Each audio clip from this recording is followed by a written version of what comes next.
Abuse tactic number 124, avoid accountability at all costs. So they tell you your boundaries are controlling, especially when your boundaries are keeping them accountable. And here's a pro tip.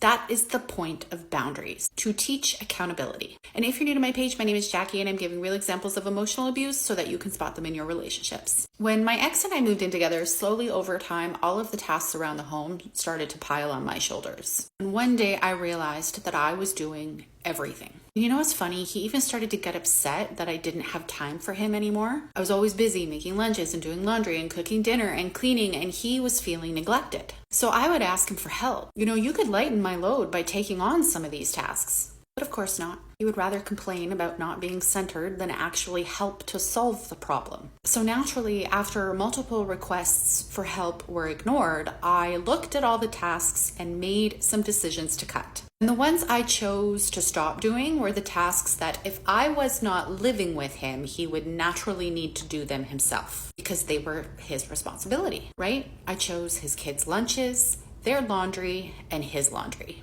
Now, he could have hired a maid to do them for all I cared. All I wanted to do was lighten my load because I was feeling overwhelmed. I asked for help and it was ignored. So when I communicated these boundaries, instead of coming at me with understanding and empathy, he told me my boundaries were controlling because they removed his autonomy. But what he meant was they forced him to tend to his own responsibilities. Why? Because he felt entitled to my domestic labor. And when I didn't submit, he tried to manipulate me by calling me controlling, which was simply a projection of the uncomfy feelings he was having because he was being forced to take accountability.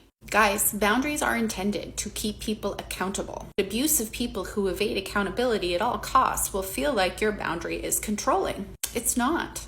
They just don't like accountability.